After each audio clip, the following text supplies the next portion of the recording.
Bonjour à tous.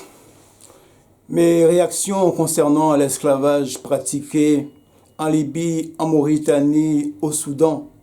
Alors oui, chers frères et sœurs, comme vous le savez, nous sommes aujourd'hui en 2021 et l'esclavage est toujours pratiqué en Afrique.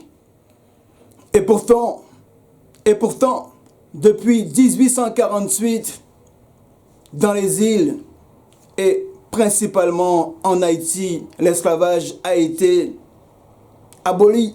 Non pas parce que Victor Schœlcher leur a donné l'esclavage, mais c'est parce que les Haïtiens, les insulaires, se sont révoltés et ont combattu l'armée napoléonienne lors de la bataille des Vertières.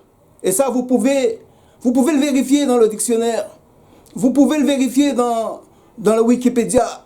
Dans la bataille des Vertières, l'armée haïtienne a battu l'armée de Napoléon. Tout cela pour dire que quoi? La liberté ne se donne pas, comme le disait Aimé Césaire, mais elle s'arrache. Je pense que principalement, si nous avons encore l'esclavage en Afrique,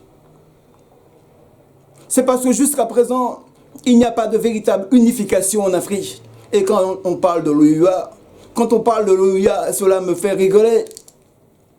Comment se fait-il qu'en Afrique aujourd'hui, qu'en 2021, nous avons d'un côté l'Afrique francophone et de l'autre côté l'Afrique francophone, et tous ces pays-là, ils ne tissent pas de véritables liens ensemble de façon à combattre l'esclavage qui existe sur leur territoire.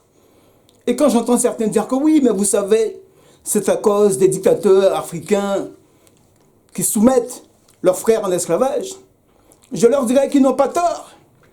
Mais il faut aller à la racine du problème. Et la racine du problème, c'est quoi? Si nous avons aujourd'hui des dictateurs africains qui cautionnent l'esclavage en Afrique, le problème, c'est parce que nous avons d'autres pays occidentaux, y compris la Belgique, la France, qui maintiennent ces dictateurs au pouvoir.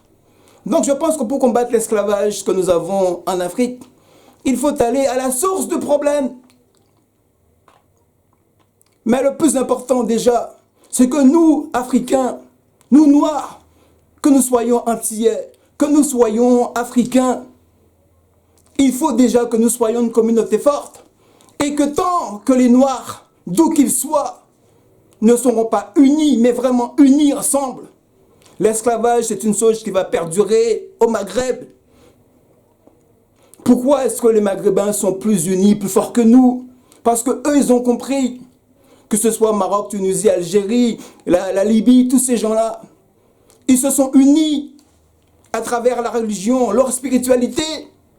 Mais jusqu'à présent, nous les Noirs, en Afrique, nous n'avons pas compris qu'il fallait être soudés. L'Afrique de l'Est, l'Afrique du Nord, l'Afrique de l'Ouest, ceci, les ceux. Non! Il faut qu'aujourd'hui, tous ceux qui prônent le panafricanisme aujourd'hui, en Afrique, puissent se dire que oui, tous seuls et unis pour une seule Afrique seule et forte, unis économiquement. Parce qu'on ne peut pas imposer de boycott à ces pays du Maghreb qui mettent nos pays, nos frères et sœurs en esclavage et qui violent nos sœurs. Si déjà nous ne sommes pas unis, nous ne pourrions jamais combattre l'esclavage dans le Maghreb si à la base nous ne sommes pas unis. Nous ne pourrions jamais demander des conditions économiques fortes à ces pays-là qui nous réduisent nos sœurs en esclavage si déjà à la base nous ne sommes pas unis. Donc quelque part, si l'esclavage existe jusqu'à présent, c'est parce que oui, que l'Afrique noire, jusqu'à présent, ne s'est pas érigée en tant que puissance forte et unie et solidaire pour la même cause, c'est-à-dire pour la libération du continent. Et tant que l'homme noir, l'homme africain, n'aura pas compris que l'Afrique doit être seule, unie et forte, l'esclavage est une chose qui va perdurer dans ces régions-là. Mais le plus important, je dis que oui, il faut que tous les pays d'Afrique, qu'ils soient anglophones ou francophones, puissent s'unir économiquement. Et quand demain, si l'Afrique arrive à être une puissance forte économique, là, à ce moment-là, on pourra tenter de faire inverser le rapport de force entre l'Afrique noire et le Maghreb. Parce que tant que nous n'allons pas inverser ce rapport de force économique, l'Afrique noire va continuer à subir. Mais aussi, il faut dénoncer la France qui imposent, qui tissent des marchés, des accords avec certains pays du Maghreb, de façon à empêcher aux migrants de passer. Donc quelque part aussi, si tous ces gens-là sont stoppés au pays du Maghreb et subissent des barbaries atroces, c'est aussi quelque part à cause de l'ex-empire colonial qui fait le maximum pour empêcher aux migrants de passer. Voilà mes réalités, chers frères et sœurs. Donc il est très important de dire que oui, l'esclavage, oui, nous savons, les dictateurs africains ne nous arrangent pas les choses. Mais je pense que le plus important, comme l'avait dit l'éminent Aimé Césaire, la liberté ne se donne pas, elle s'arrache. Et pour obtenir la libération, l'abolition de l'esclavage dans ces pays-là, il faut que la jeunesse africaine se lève. Il faut que la jeunesse africaine se lève d'un seul coup et de façon unitaire, de la même façon que les Haïtiens ont fait.